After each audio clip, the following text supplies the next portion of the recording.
I saw Fantastic Four First Steps, and I'm going to be doing a brief review on it. I'm going to try to keep it a little more succinct than the Superman one, which should be easy because I don't think I have a middle of the video rant to go off on about this one. Despite really enjoying Superman, obviously the 2025 one, I did raise some concerns around lore, things like that. Now here's the thing, with Fantastic Four, I have two disclaimers. First off, no spoilers in the first part of the video. I'm going to be very careful to not give you any spoilers. There's going to be some things shown from trailers, obviously. So for footage, some stuff shown from like Fortnite, some stuff shown from Marvel Rivals, obviously, with these suits. That's about it. And we'll get into spoilers in the second half. I'll make that very clear. The other disclaimer I have is that even though I enjoyed Superman a lot, and I don't want to like compare the two because they're fundamentally very different movies, I am a much more familiar with the lore of Superman fan than I am with the Fantastic Four. Like, I know stuff about the Fantastic Four. I've seen some of the old films, I've read a few comics here and there, and I've liked them in different projects, but I'm just telling you, I'm not a Fantastic Four expert for the characters. I like them. I think they're really cool. And that said, when it comes down to this movie, I went in not expecting a lot from it. Like, I went into this movie after Captain America 4, and I actually was not able to see Thunderbolts in theaters, which is why I did not review that one. Now, in terms of Fantastic Four, like I said, I went in not expecting a lot. I went in after Cap 4 being my most recent Marvel movie and thinking, all right, well, what are they going to do? I mean, obviously they got the Fantastic Four back, and there was an era of Marvel where they were pretty petty about the Fantastic Four in the comic books. Like, there was an era of Marvel in the late 2000s, I believe around the time of, was it the Miles Teller? He's the one who played Reed in the previous one, right? Fan-4-Stick, I think. There was an era around there where, like, they were canceling Fantastic Four comics, they were getting rid of X-Men comics just in general, and trying to kind of sweep these characters to the side because they didn't want to promote the Fox era. And so with how petty Marvel was during that era, and kind of going into the Disney era of, like, making these movies now, I go in and I'm thinking, okay, well, how are they going to do this? This has been done a few times before. We've seen the Fantastic Four before. What are you going to do to make it different? And what I will say about this is this movie really surprised me in a positive way. And I think maybe it's because I didn't really expect anything. This is probably the first Marvel movie, without going into spoilers here, that you can watch without it being connected to previous Marvel movies in quite a while. Those movies, right, they are built on something. Like, there's a reason why the MCU is seen the way it is, because it's almost like a serialized television show using different characters as episodes, like different movies as episodes, to build to like penultimate plots.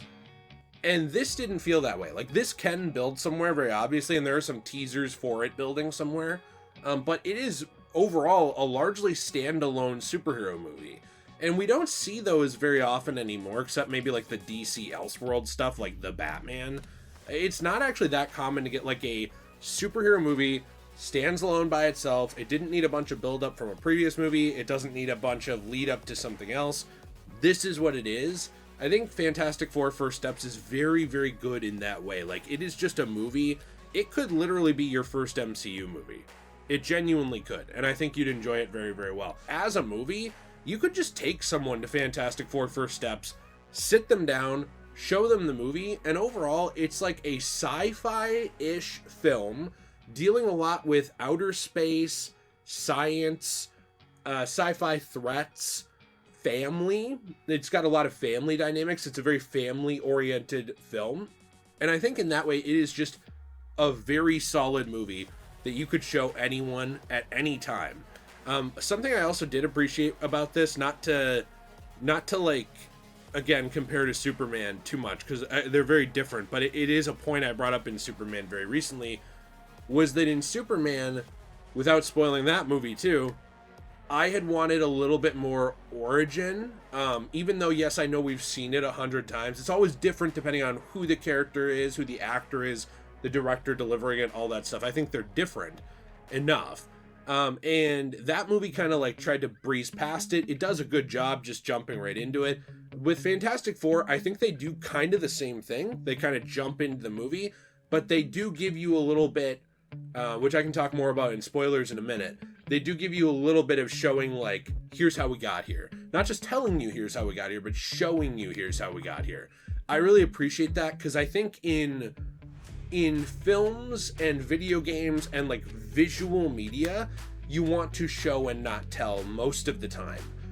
In books, you have to tell, right? Because it's a book, it's words. But when you're performing, I think showing and not telling is a very good idea. And I think this movie did a fantastic job of that. The family dynamics, I could buy them. I could buy that, like, Sue was actually the sister of Johnny.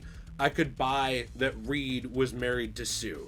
I could buy that Ben was their best friend. You know, I could buy that these people were all brilliant scientists. Like, everybody nailed their role. And that's something I wasn't sure about looking at the movie. Because, how do I say this? I like Pedro Pascal. Like, I'm not like the internet where, like, the internet right now is trying to, like, get rid of Pedro Pascal. They're very angry at him. I actually think he's a very talented actor. I like him overall. But, like, I do have a tiny bit of Pedro Pascal fatigue from just seeing him in so much. Kind of like, again, Will Smith from the early 2000s, where it was like, let's just put Will Smith in there because he's trendy. That's kind of what it feels like Pedro Pascal has been cast as recently. I didn't see him as Reed going in. Like, to me, I saw John Krasinski's performance in Multiverse of Madness, and even though the character could have been a million times better, I thought, wow, he looks a lot like Reed. You know, his mannerisms come off as Reed in many ways. I didn't know what to expect with Pedro Pascal, and believe it or not, this is not like a race thing. And I bring that up because a lot of people say, oh, you think he doesn't look like Reed? Is it because he's Latino? I am so dumb. To put it in perspective, I am on the spectrum, and I'm not saying that part is dumb, so no offense if you are too. I am so out of touch, I should say. I did not know he was Latino until very recently. I know he has the name Pedro. I don't know why this didn't connect. I thought he was just a white guy, just white. That's what he looked like to me. So I recently learned that. I always just thought his face didn't really look too much like Reed Richards, whereas like everybody else looked like the comic book character in many ways brought to life. But in the movie, I will say, even if you're kind of like me, where maybe you like Pedro Pascal, maybe you don't like his acting, and you've seen him in a lot, and you're like, oh, this guy's in everything. I thought he was very good. I thought that they did a very good job kind of matching everybody to the time period, to where the movie took place, to how they should speak, to their character dynamics. I could buy that him and Vanessa Kirby in the movie, like, their characters were married. I could buy that. I could buy the family dynamic.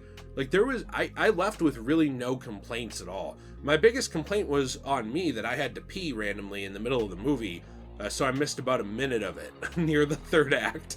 But, like, that's kind of crazy to me, is leaving a movie with very few complaints. Like, I was overall very happy with it. So I do want to move into spoilers here, and this is your warning. This is your big bad warning. Woo, we're getting into spoilers. Run, jump. Maybe you're on the other room. You need to dive to click the button. I'm giving you time. Get out of here. I recommend the movie. Bye-bye. Appreciate you. So here's the spoiler section. Overall, I was not expecting this to be such a sci-fi movie. And I guess I should have, because, like, even Multiverse of Madness kind of is. Like, it's not as much a superhero movie as it is tackling the multiverse, right? In that scientific concept, but using magic. And so since this is the multiverse saga of the MCU, and obviously Reed Richards, Sue Storm, Johnny Storm, Ben Grimm, they are all very scientifically oriented characters.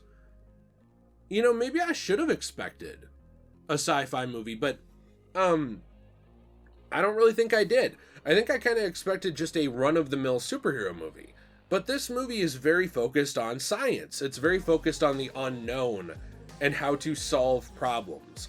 I was so impressed with the way that they almost use the scientific method. They use different quotes from Archimedes. They used all these different things to build like the intelligence of these characters and show you these are problem solvers first. Like, they're superheroes because they have superpowers, but first and foremost, they're scientists. They solve problems, they observe, they study, they figure things out. And I thought that the way they built these characters through things like the problem of Galactus. Well, how do we solve this unknown variable, this life that we can't understand? Okay, well, we have these things we can observe. We have these things that are unknowable, these unknowable variables. How do we solve this? I thought that was done incredibly well. And I think Galactus in general is just a super good threat in this movie. I saw some people say, oh, he's not impressive or whatever. You have to understand, this is one of the first MCU villains, or I should say forces, that I don't think the heroes had any way to kill, really, or deal with.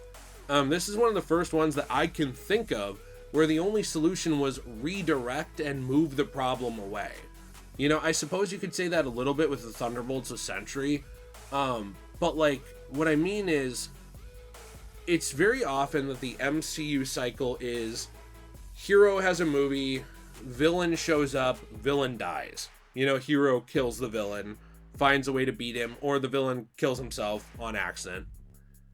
This is very much like a cosmic level movie, where it's dealing with this science, dealing with these sci-fi elements, and you have people like Reed Richards out here who normally are an absolute super genius, but now he's dealing with something outside of his realm of understanding. How does he deal with that? I think that was done incredibly well. You know, and speaking of the way the characters are portrayed, to me, the standout one was Vanessa Kirby. Like, I loved everybody in this movie. And I don't know exactly how to say Ben Grimm's name. I believe it's Eben. But you can tell me, you know, the actor. You can tell me if I'm wrong in the comments down below. But, like, I thought him, and I thought the guy who played Johnny, I'm sorry, I always forget his name, Joseph Quinn. Like, I thought that these were all very, very good actors, and I thought that they contributed overall very much. But the way that Vanessa Kirby is able to capture the, I would say, emotion of being a new mother, of bringing this life into the world and being willing to do anything to protect it, you know, and of loving her family, but not always getting along with them, because, you know, Reed is, I mean, the comics confirm this, and it's pretty obvious in the movie too. Reed is, like, kind of autistic. I mean, genuinely. Like, he is very thought-oriented. He's very logic-oriented.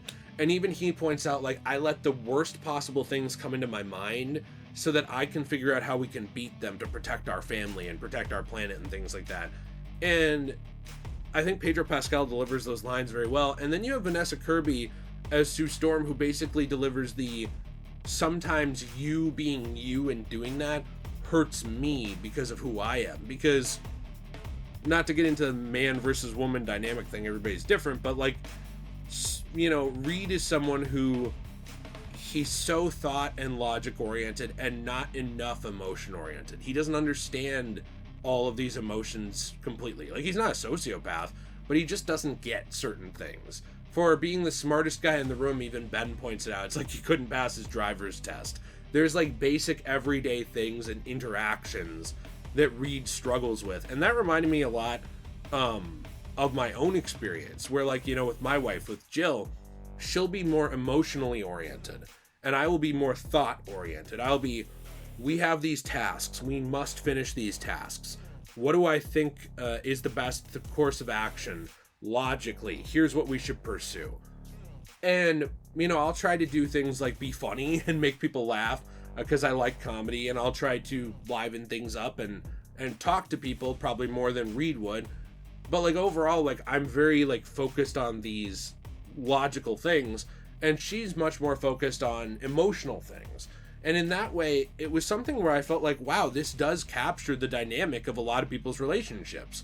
Not everybody, you know, everybody's relationship's going to be different, but I thought it did a really good job with something like that, where it felt like, wow, this is actually a struggle that a lot of people have. Really quick in the spoiler section for a few minutes, I also did want to include my wife Jill, and I think that she's better at getting into like a detailed example on a movie that I've only seen once. She remembers those things better, so we're going to cut to her, and when she's done, cut back to me. So I wanted to be included and share some of my thoughts on the movie. And what I wanted to say is that I really, really liked how the movie framed a lot of the plot points as kind of a problem to be solved, especially to Reed, he's very mathematical in his thinking. And I think that the movie really shined a light on how Reed thinks and showed his character traits off in a way that I was very pleasantly surprised to see in the movie. I thought they were going to tone down his character, because he's very much one of those characters who's like a little bit autistic feeling, and I really enjoy that about his character, and I was very worried they were just going to make him a normal guy. But I think that Pedro Pascal did a wonderful performance, and I really loved his inclusion in the movie. I also loved the inclusion of Johnny and how he felt not only important throughout the movie, but he was also used as a tasteful comic relief. He wasn't just shoved in there to make certain things funny at moments that it didn't need to be. He used his own personality and made his own little jokes that Johnny would definitely say, especially comic book Johnny. One of my favorite scenes was when Sue was giving birth on the ship in space. They desperately tried to get away from the Silver Surfer during this scene, and it was very intense and captivating and exciting, but also heartfelt. It was beautiful to see Ben be the one to deliver the baby and snip the umbilical cord, even though he was literally in the midst of like a spaceship battle against this like Silver Surfer lady. And it just felt very sci-fi and Star Wars-y, but it very much also reinforced the family dynamic that they have with each other, that they love each other so much that they are willing to do absolutely insane things like almost drive themselves into a black hole just to save that baby. I thought it was really beautifully made, and I absolutely loved the movie. It was one of the most perfect superhero movies I have seen from Marvel in the last probably 4 to 5 years. And I really enjoyed it a lot. So I hope that you guys liked my little section here. And I very much recommend you go see it for yourself if you haven't already, because it was amazing. This retro future style where you have almost a 50s or 60s, like 1950s to 60s, but in the future, that's very much one of the things the movie hinged on, and that really played into the sci-fi as well. I thought it was beautiful. I thought the movie was very beautiful. This technology that looks like it's from the future, but also from the past at the same time. Kind of like what you would have seen in something like Lost in Space back in the day. Or maybe you would have seen in like a sci-fi show or movie, or even like Alien. The first Alien movie, the first few of them, where they had this technology that looked like it was old, but also like it was advanced beyond what we had. They do a lot of that in Fantastic Four with the environments and the environment building and the computers and the different things in there. I want to say also real quick, Julia Garner was amazing as Silver Surfer. I know there were a lot of people saying like, oh, this is a woke, it's a female Silver Surfer. There was already a girl who was a Silver Surfer in the comics. They based it off of that. They did a very good job. The movie honored parts of the characters that I didn't think they would, like, for example, Ben Grimm and his connection to being Jewish, things like that. This is a movie that to me kind of refreshed my interest in the MCU in some ways. I truly hope they follow up on it in a good way. But overall, I'm very impressed. So let me know what you think in the comments down below. I'm always interested to hear your thoughts down there. The ways to support our channel are the same. Our Fortnite code always helps us. We have other channels like Degenerate Plays, podcast style Let's Play channel. We've been playing through some games lately like Batman Arkham Asylum, Metal Gear Solid 2, GTA Online, some stuff like that. And finally as well, we do have our store CosmoBunny.shop, where we make coasters, keychains, trays, and more out of recycled paper from comics, manga, magazines, and more that have been damaged.